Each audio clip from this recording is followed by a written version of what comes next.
Good morning, good afternoon, good evening. Wherever you are in the world, you know who I am, Ingram Jones, and I have with me tonight another special guest, the Irish heavyweight,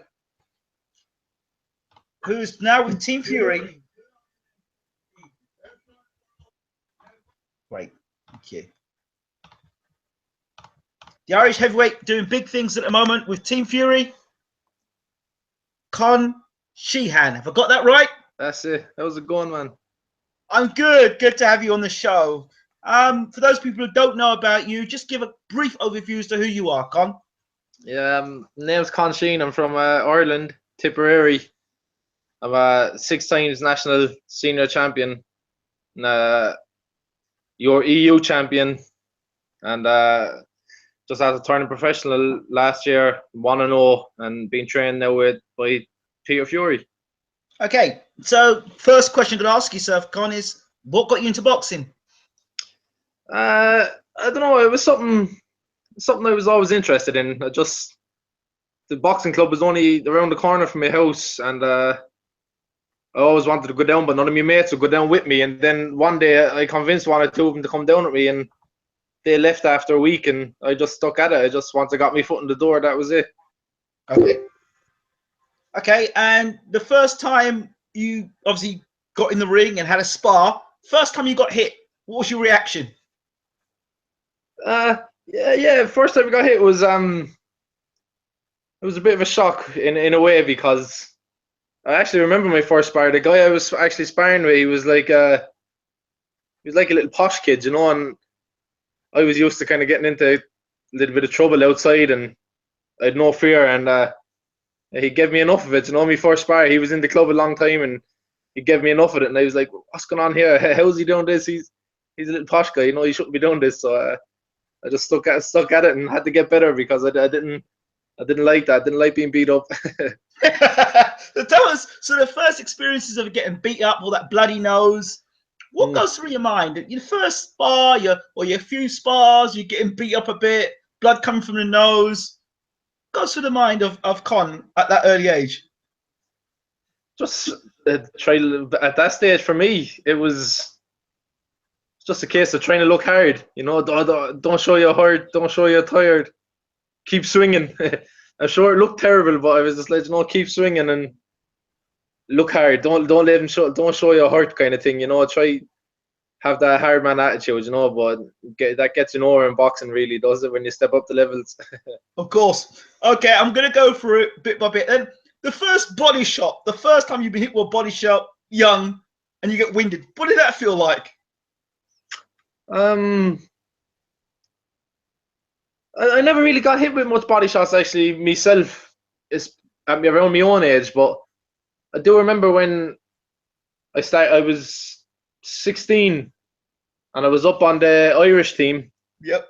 And then one day I got asked to go in sparring against the senior lads, and I was sparring a guy called Kenny Egan. He's Olympic silver medalist for Ireland.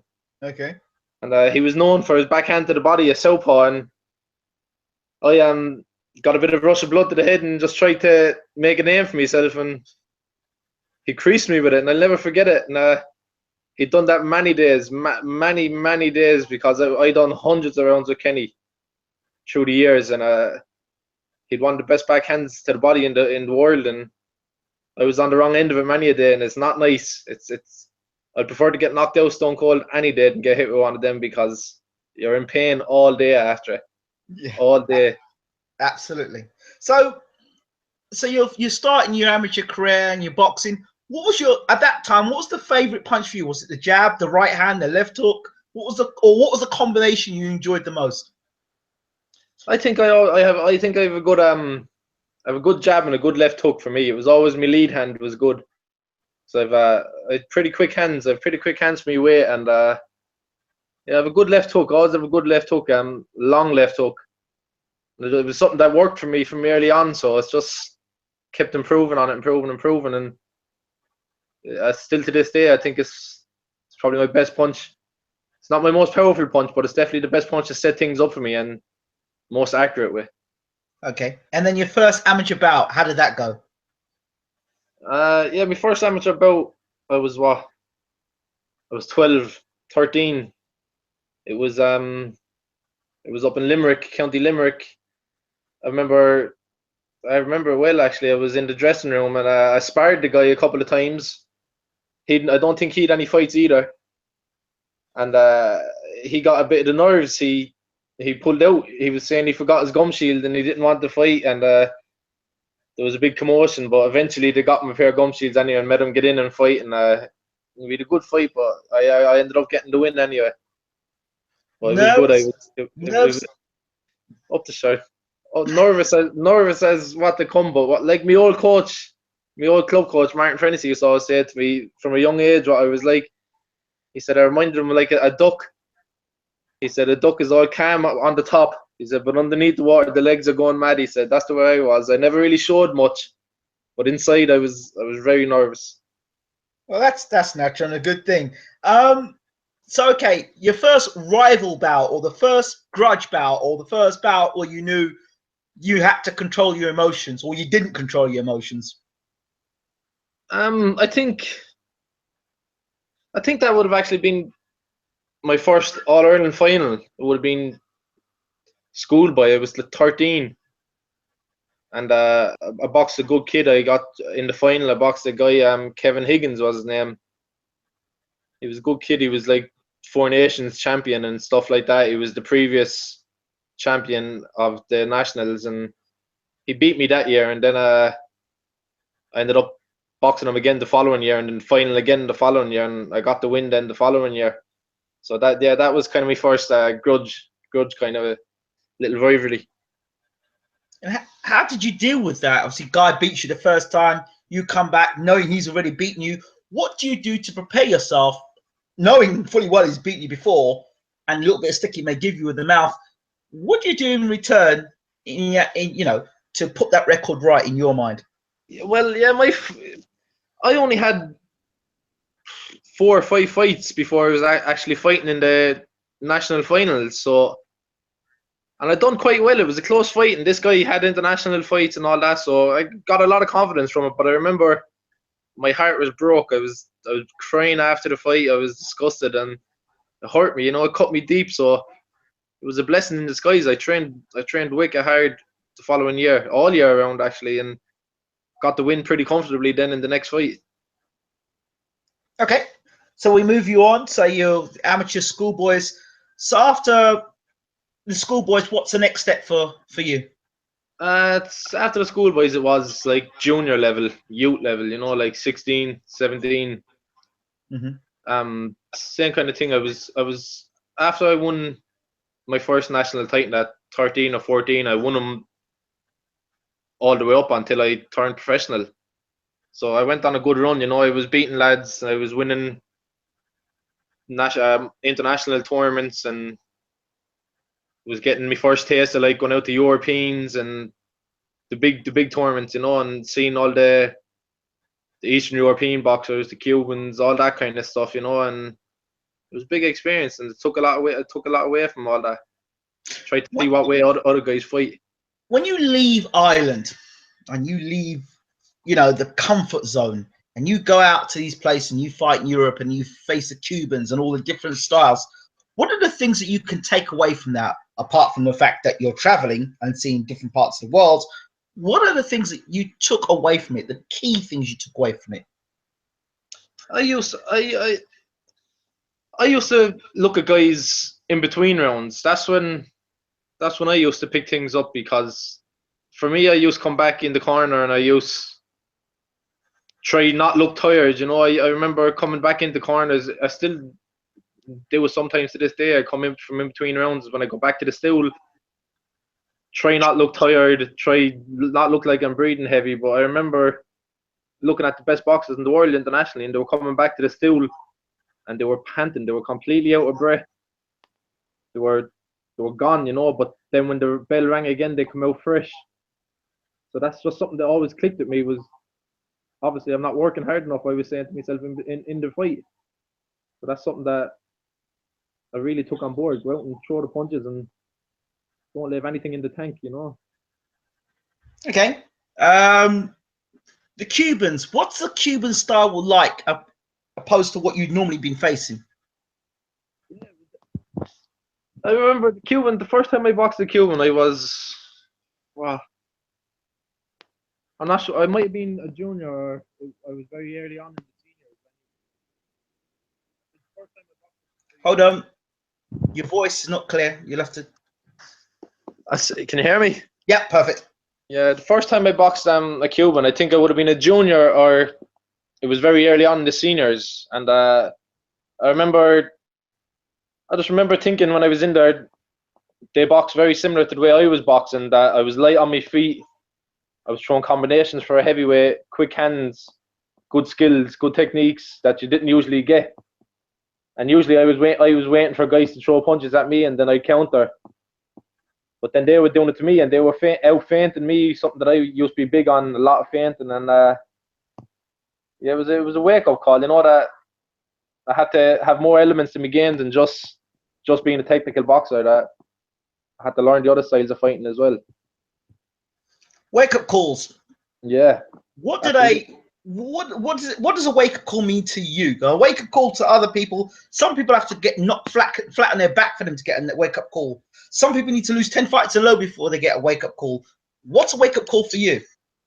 A wake up call for me could be anything. It could be getting caught with a silly punch in the fight, even if I was after winning the fight very clearly, and I was after getting caught with a punch that I know was clean, even if it didn't hurt me. If that was any other guy, it could put me asleep, you know. So that's a wake up call to me that I need to work on something. That something's not right. That there's some hole in my defense, there's some hole in my game. So, or getting tired in a fight, that very rarely happens to me. It's happened before, and that's why it don't happen no more. That's a wake up call for me, is when you realize there's a lot more that I can be doing that's in my control to stop this from happening again. That's a wake up call for me. Interesting. So talk about titles, winning titles back to back, and what was the motivation first for you to be fighting for titles over and over and over again? Yeah, we'd a great club. My amateur club, we'd a very, very strong club. We were one of the best clubs in the country at the time. Where's this? And Clonmel in Tipperary. Okay. And we had there was about 8 or 9 lads, and we were all close friends. We were all from the same housing estate, and we were all doing a job on everyone. We were going around the country sparring. We were beating everyone up, and then just when we were going to the national championships, when we see one guy winning, we all wanted to win. You know, nobody wanted to be that fella who lost. So we were all kind of pushing each other on. We had a serious team of amateurs back then, and it just led on. Then as we got older, 15, 16, you know, life kicks in. Some of the guys gave it up. I just stuck at it, and I just kept winning titles the whole way up. So I don't know exactly what the motivation was myself. It was just there for me, you know. It was just something that I was doing. I wouldn't say it was so much that I was motivated to win titles. I wanted to win a senior title. After I won my first senior title, then my coach was saying anybody can win one senior title. He said it takes a good boxer to win 2. Then I won 2. Then he said it takes a great boxer to win 3. So he said I want to show him a great boxer, and I win 3. Then I won 3. It just started going, make history, break the record, be the first heavyweight to win 4 in a row. So I'd done that. I was the youngest ever heavyweight champion in Ireland as well. So just sort of stuff like that, you know, little thing one after another that would just kick me on. And I think about the last 2 or 3 years of my amateur career, I pissed it away really. I was no motivation, training probably 3 or 4 nights of the week for 3 weeks maybe before the senior championships, and going in winning because I was winning them very comfortable, and I just lost interest. I think in amateur, I got tired of international boxing, got tired of the system, and I pissed away probably my last 2 years anyway of amateurs, and I could tell I started having a bit closer fights with guys that I should have been destroying. So I took a little break for a few months, put my head down, got back boxing right, fitness, came back, started beating lads very comfortably again, and then I said to myself, right, I'm going to go professional now because my days in amateurs are up. I just got tired of it. It just didn't interest me anymore. So you talk about the system. I know I did an interview with Tyson Fury about the system before, the amateur system. Mm. You don't have to talk about Michael Conlon. We just saw what recently happened with him. Yeah. So talk to me from your end and the system for your. What does the system mean to you, or what did it mean to you as an amateur?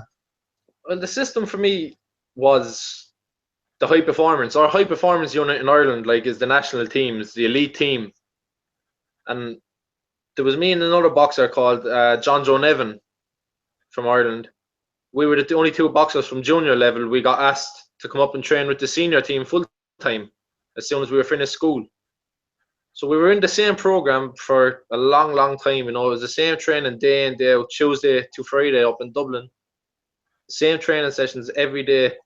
So I knew it inside out. I could do everything. The warm up, everything was the same, and it just got a bit boring to me. You know, I just got a bit bored of it, and then everything was the same. You know, the same training camps a month away up in a dump in Ukraine or Russia, some hellhole. You know, and I just got really tired and bored of it. It just started to turn me off boxing altogether. You know, that kind of it was hard because I was doing it for so long, and then you have the judging out international that's so crazy. I was on the wrong end of plenty of decisions myself for big medals, and it just leaves you with a sour taste in your mouth. You know.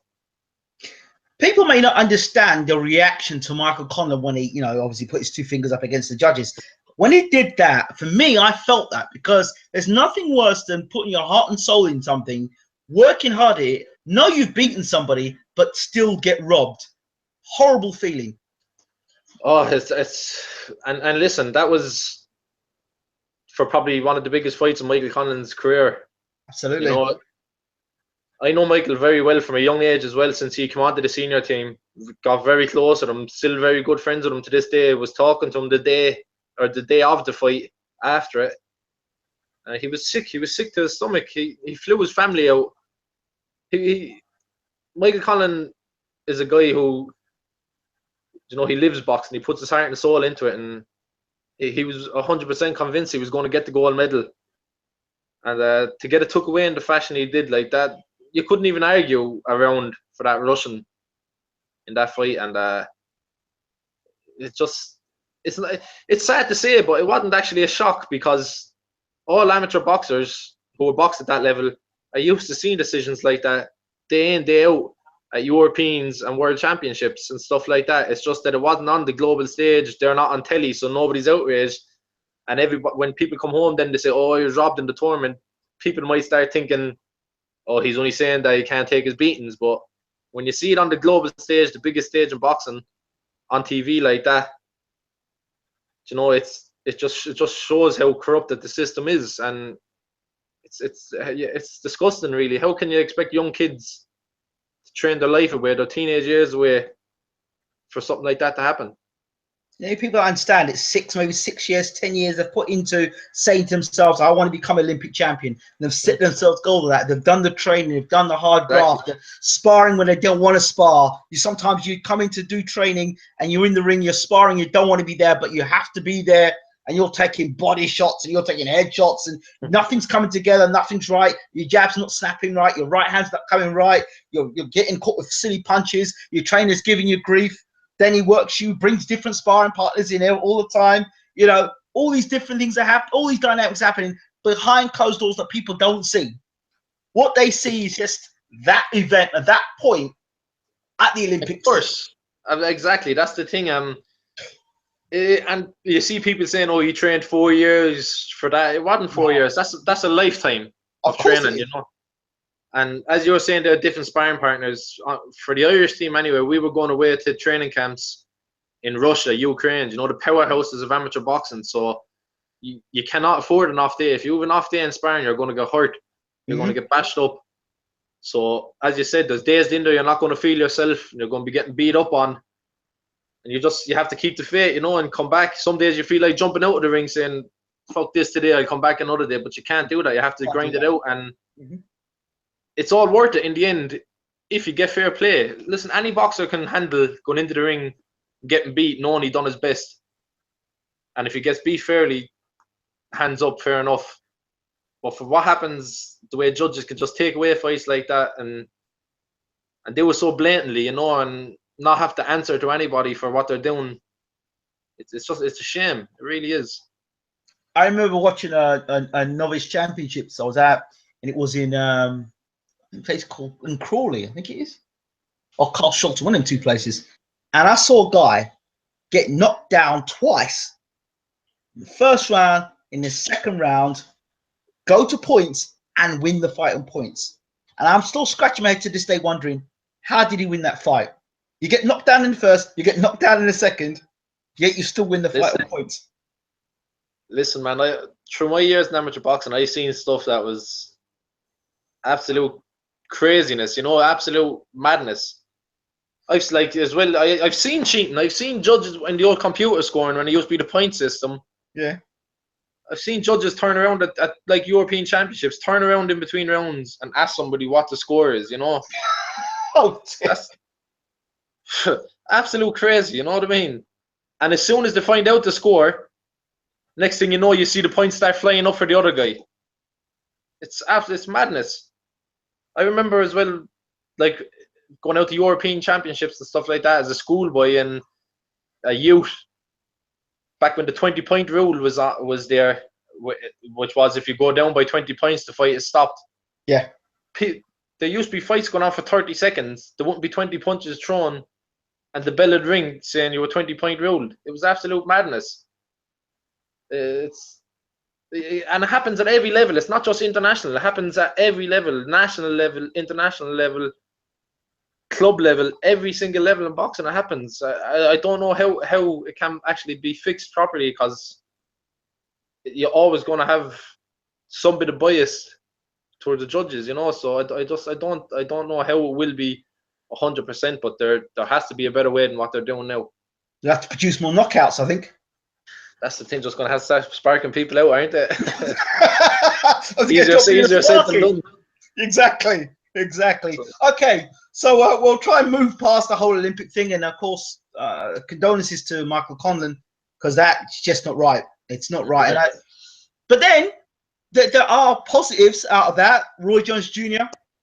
We all know what happened with him in the Olympics. Yeah, of course. And I wouldn't be one bit surprised if Michael goes on and does that kind of superstardom, because he's a phenomenal talent. There you go. I remember when he first came onto the team, and he was a good kid. Like, he was a good young boxer. He was decent, nothing special. I think he was in training for the Commonwealth Games, I remember it was, and he got beat well in his first fight. And you could see the heartbreak in his face. I remember him actually telling me that he was crying, getting off the plane, seeing everyone else at medals and stuff like that. He was really emotionally attached to it. And he's living proof that hard work beats talent, even though he had the talent as well. But he works extremely hard, extremely hard. And he picks things up like it's nothing. So I think the professional game will suit him better, because 3 rounds for Michael Conlon is a warm-up. And he lets off hundreds of punches. 3 rounds for him is nothing. When he starts doing 12 rounders, he's going to be doing serious damage. I look forward to seeing him turn pro. Has he spoken to you yet about his decision to go pro? What he's going to do turning pro? Has he asked you advice or anything? Well, it was known. It was well known even before the Olympics that he was going pro regardless what happens. The plan was go out, get the gold medal, go pro. But I've been speaking to him about it. I was trying to find out myself who he's signing with, what's going on, who are you going to go with. We were just having a chat about stuff, and he just trying to take a good break now with his family, enjoy his downtime while he can, and see what's best for him. Whatever offers best for him, whatever suits him and the family best is what he's going to be going with. I hope he gets the best deal, and I hope that he is not judged on that performance and the judgment that was made in the Olympics, and he's judged on the fact that he is a top boxer. Of course. Okay, moving on. So yourself, your last amateur bout. My last amateur fight was actually in London. Okay. It was an international tournament called the Haringey Box Cup. I know it. I took off a few months of boxing just to relax when I was getting sick of it, and then I came back training for that. That was kind of me comeback thing. Okay. So I came back and I boxed in that, and I got the gold in that, and then after that, that was my last fight. Yeah, so I felt really good in that tournament. Come in, I stopped the guy, and that was it. Then I knew I can't do this no more. It was either turn professional or give it up because I just had enough of amateur boxing. Okay, so you turn pro. Talk to me about the process of turning pro, because I hear about people turning pro, but what is the actual process? So, okay, you finish, you say that's it. I'm no longer going to do the amateur stuff. I'm going to turn pro. So, what are the steps you have to take to turn from amateur to pro? Yeah, I suppose it's different for different boxers, isn't it? How successful they are as an amateur. For me, I had a couple of people onto me for a few years anyway. I knew I knew the opportunities was there, but I wasn't interested at the time. And then when I was interested, I just put word out that I was interested, and people got onto me, and I ended up signing with Gary Hyde, and he asked me, do I want to go to America to be trained by Virgil Hunter, and it was a big change, a big move. He wanted me over there full time, and it was a big move, over to America, moving there full time, just dropping everything. But I'd done it because I couldn't pass up an opportunity being trained by one of the best trainers in the game, and it just didn't work out because lack of fights. Nothing got to do with Virgil Hunter. I had a great relationship with Virgil. It's just my manager, whatever was going on, I just wasn't getting fights. There was troubles with visas, getting back. I was sitting at home 5 months waiting for fights. So I just said, fuck this. And the same guy, I just told him I'm not fighting anymore. I just said, I'm not. I just had enough. I just told him, look, I'm not fighting for you anymore. It was simple as that. And got out of the contract and ended up with Peter. Okay, do you think that your frustrations from the amateur game boiled over into the professional game, therefore that made you make the decisions to kind of cut ties with Hyde quickly, had you not got that frustration? No, I don't think so. I think I'm a lot more level-headed now as a professional.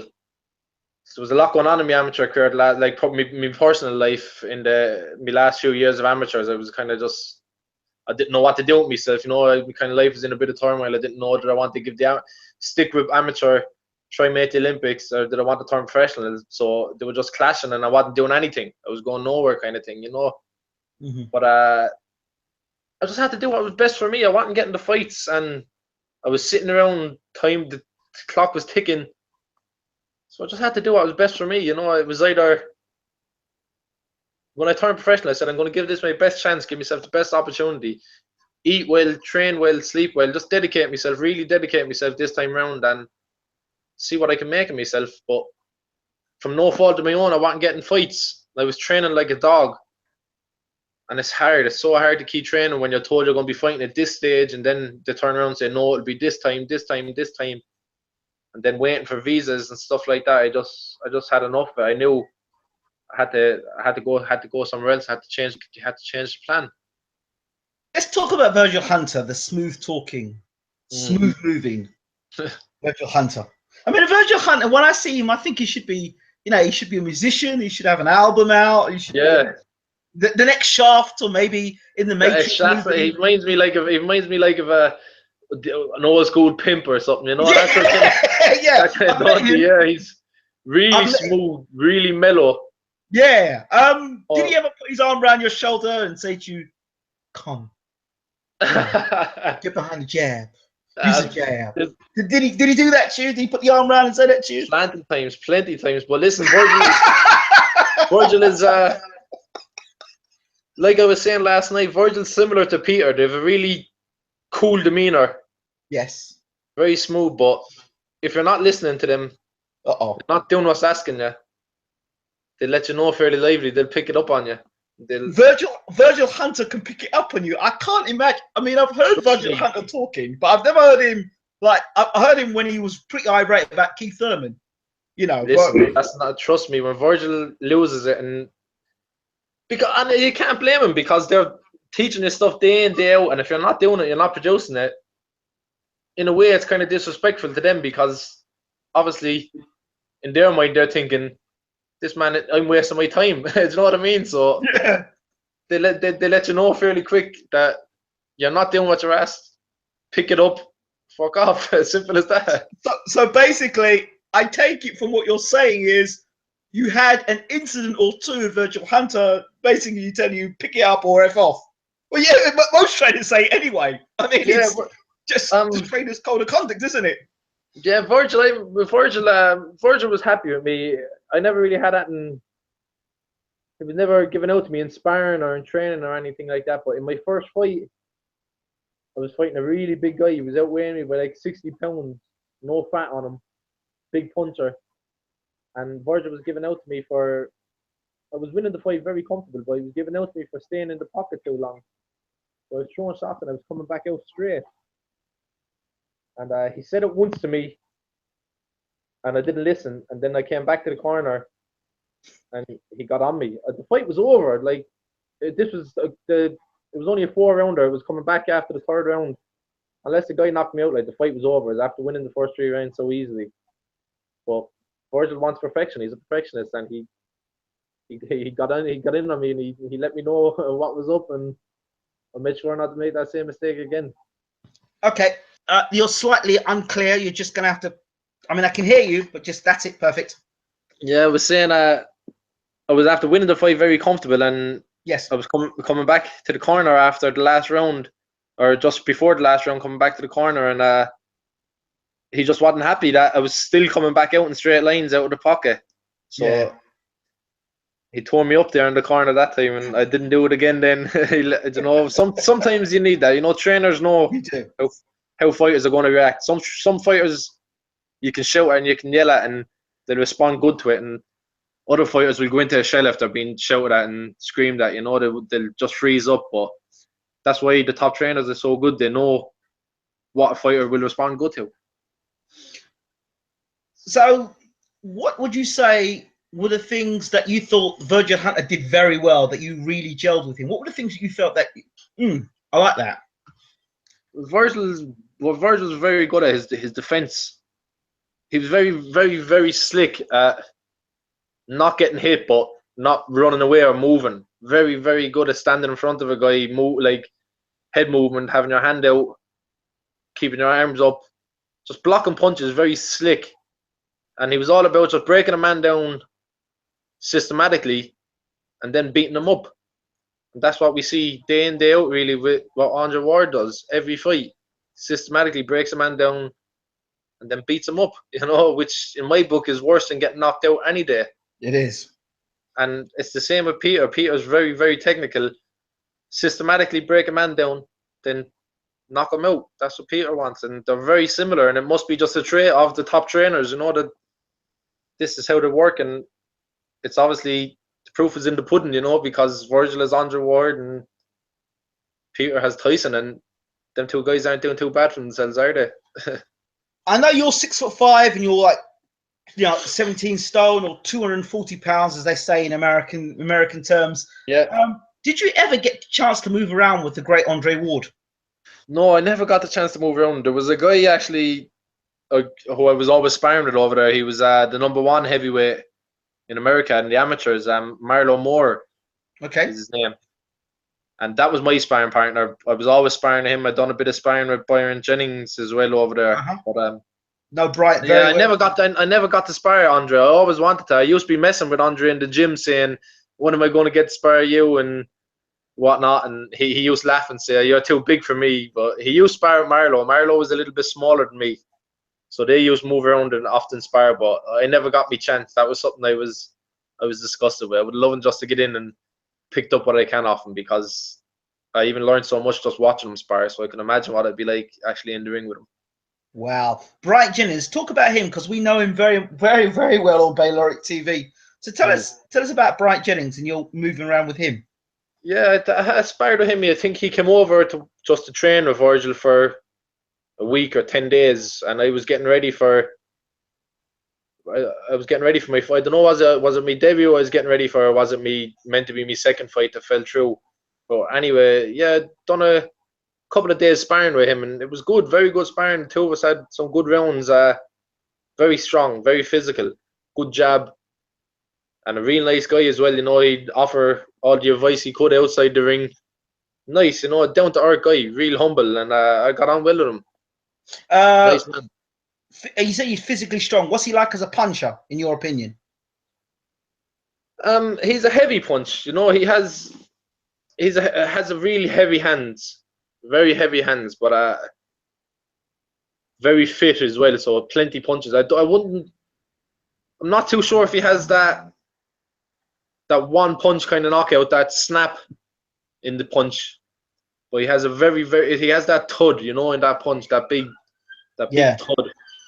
So listen, it's not a punch that you want to be getting hit with anyway, regardless. So, I mean, people say, oh, well, Brian Jennings is a small heavyweight. You're a big heavyweight. You can tell Yeah, me. listen, he maybe in height and size wise, they might say he's small, but like in strength, he's very strong. In my opinion, he was very physically strong, and it's same thing. The proof is in the pudding. He shot up through the rankings. He had very little amateur fights, very little experience in boxing. And he came out of nowhere, Yeah. shot up through the ranks. So that doesn't happen by mistake. You know, there's obviously a reason for that. So it's not because he's not strong enough or not big enough for a heavyweight. I think the fights he lost was because of maybe his amateur days. He didn't have enough experience in boxing, technical boxing, as we see like with Ortiz and with Klitschko. You know, his boxing let him down. It wasn't his heart, it wasn't his strength. It was his actual boxing that let him down in them fights. But he's boxing guys who were boxing all their life and masters of the craft. You know, so I think that's where he got left down in them fights, was his technical ability. I know he was talked about at one point to fight Anthony Joshua. How would you think about a fight with Jennings and Joshua would go? Yeah, that was around the time I was sparring him. He was actually speaking to me about that, saying he was offered the fight with Joshua, but he said he's only after coming off the loss to Ortiz. He said he came off the loss to Klitschko and then jumped into the Ortiz fight a bit too quick. So he said he's not going to make the same mistake again. To jump into a big fight, he's going to give himself a chance to build back up and then look for the big fights again. But I think that would have been a good fight. Yeah, similar guys, kind of two kind of powerhouses, you know, strong physical guys. But I think Joshua again might be a bit more technically sound and bigger. I think he might have got him out of there, to be honest. Okay, interesting. Okay, let's move on. So you move from with Virgil Hunter and you move over to Peter Fury. Talk to us about that meeting. Yeah, well, like I said, I was at home waiting for my visa, and my manager asked me to go out and spar with a cruiserweight, Yuri Kalenga. He was getting ready for his fight against that Cuban guy. I can't think of his name. That cruiserweight for the World Championship. So I went out and sparred with him for 3 weeks. Came home, and then a day or two later, I was asked, "Will I go out and spar with Tyson in Holland?" And I was more than happy to. Opportunity was massive. Go out spar with heavyweight champion of the world. So I was only delighted to go out and spar with him. So went out sparring anyway. Got chatting to Peter. Started doing extra sessions with Peter, pads, shadowboxing, bags, all that kind of stuff, not just sparring. And yeah, got on really well with the two guys, got on really well with Tyson, got on really well with Yui and Peter. And I was just telling Peter about my situation, about what was going on, about why I wasn't getting fights, what was happening. And he was just telling me that I'd be more than well. He said he don't take people on, but he'd be more than happy to bring me on board and join the team. And I had a chat, and we just gelled, you know. I just felt really at home. What he was doing, the training clicked with me. His training clicked with me because I never really got actual heavyweight training, the physical side of heavyweight training. I was always doing boxing, technical training. I never really done much of the physical side, as in really hard physical heavyweight training that you don't get at the lighter weights, just can't do. And that's what we were doing. It clicked with me, and I was talking to Peter about diets, nutrition, all that. Everything just clicked. Everything made sense for me. And when he asked me on board, I was delighted. It felt right. It felt like it was meant to be, you know, because everything was gelling well with him. He was showing me the utmost of respect. I was getting on really well with everybody, so it was a no-brainer for me just to go over and give it a shot. And it's all working out now. So what was the first sparring session like with yourself and Tyson? Yeah, I was a bit nervous now, I won't lie, because when I got up side, but I knew Tyson was a massive man. I know Tyson from the amateur days as well, when we were young amateurs, and he was on the English team, I was on the Irish team. I knew he was massive, but when I was actually beside him, I was saying, Jesus, he's bigger than he looks. You know, he was massive, not only tall, but his width, shoulders width, and all. He was a massive man, and there was me and another heavyweight was sparring, and Tyson was moving. He wasn't going to war. He was moving and working on things. And Peter was asking us to do certain things. He wanted us to throw punches, plenty of punches at Tyson. So I said to myself, listen, I've nothing to lose here. Get in, try make a little name for myself, and throw plenty of punches. Show no respect, and that's what I done. I got in, tried to throw as many punches as I could. Didn't hold back. And I think they kind of respected me. Hold on. Your voice is just going a second. Yeah, I think they just. Can you hear me? Yeah, perfect. Yeah, Okay. I got in sparring and. You're gone again. Yeah. Try again. No. Fucking hell. Gotcha. Yeah. Yep. Yeah. Peter was asking us to throw plenty punches. Gone again. No. Yes. Try that. Yeah. Yes. Okay. Yeah. I was saying Peter was asking us to throw plenty punches and certain kind of punches. So I just said to myself, listen, I'm over here sparring. I may as well go in giving me best shot. So I got in the ring and I just put the head down, just kept throwing. I tried to show no respect. I was hitting him on the break. I was doing everything I could, every little trick just to get a punch off of them. And I think they respected that. I think they respected that I wasn't going in just trying to get paid for moving around. I went in and I tried to earn my money, get in and work hard for the rounds that I was in there. And they enjoyed it. And Tyson, before I was actually talking to Peter, Tyson said he'd love to have me back for all his camps. He said he enjoys me around. So it started off straight away good, and then when I got chatting with Peter and he asked me about the training, it was brilliant. Peter was happy with how I was sparring, so I just kept doing what I was doing. Has Peter talked about your frame and your body in terms of structure and how he wants you, whether he wants you heavier or lighter or more muscular or yeah, I think no, I think I'm around where he wants me at the weight. It depends on how my body's reacting to the training, and I'm not really losing weight. I'm losing fat, but I'm not losing weight because I'm putting on a muscle as well. And I'm athletic. I'm very athletic as well. I'm able to move good, and that's the style of boxing that Peter likes. Right. So I think he's very happy for the time being. Anyway, how I am, obviously we all want to get stronger, but it takes time. I've got a question. It says, Con Ingram, how does it work with paying a trainer to work with you? Say that again. He goes, it says, Con Ingram, this is Vinder Singh. He says, how does it work with paying a trainer to work with you? How does it work for me to pay to work with you?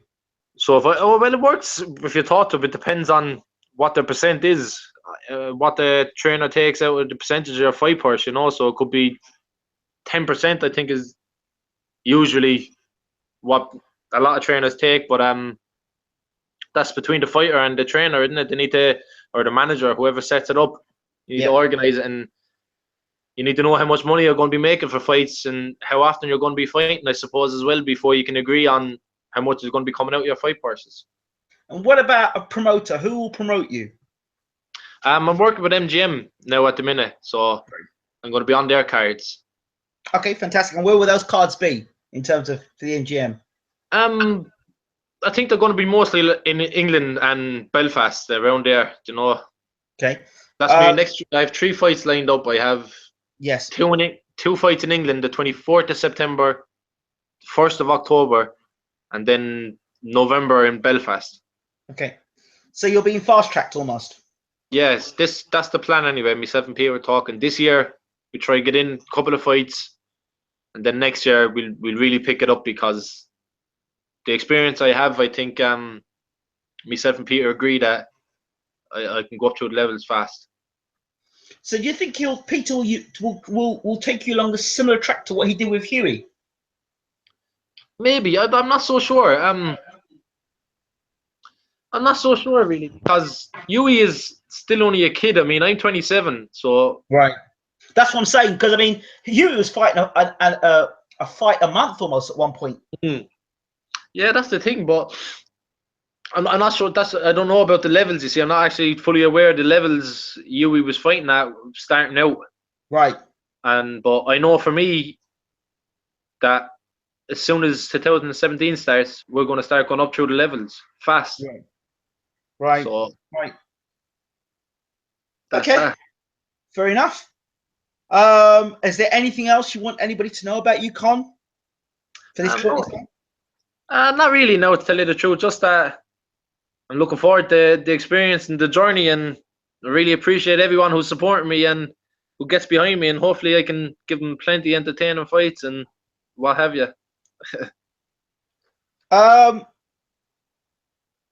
It says Brennan Bread says love from Derry. Nice one. Tell him cheers. Just is it? Oh, well, there you go. I think you've got the message there. A little word about Carl Frampton. I know he's from Northern Ireland. How does that affect the relationship with obviously you being Southern Ireland? How does that all work out? Between Northern Ireland and Southern Ireland in boxing terms? In the boxing terms, yes. No, because in Northern Ireland, Southern Ireland in boxing it's all the one. You know, there's no divide in boxing. In other sports there is, but in boxing there's no divide, and there was never really a divide between the boxes. I remember being on the team with Carl for years. Obviously there'd be a bit of fun, you know. Carl would be teasing, you know, and what have you. Everyone would be teasing, you know, but there's no divide. There's nothing, you know. That's all. All that crack is in the past. I don't think that's any problem anymore, and it shouldn't be. Okay, fair enough. Con Sheehan, thank you so much for talking to Bayloric TV. How do we follow you on Twitter or social media? Con Sheen 89 on Twitter, and Con Sheen on Facebook. Okay, Con Sheen, thank you so much for talking to Bayloric TV. Thanks for having me. I really enjoyed it. Thank you. Take care, champ. All right, look after yourself. Bye now. Bye bye.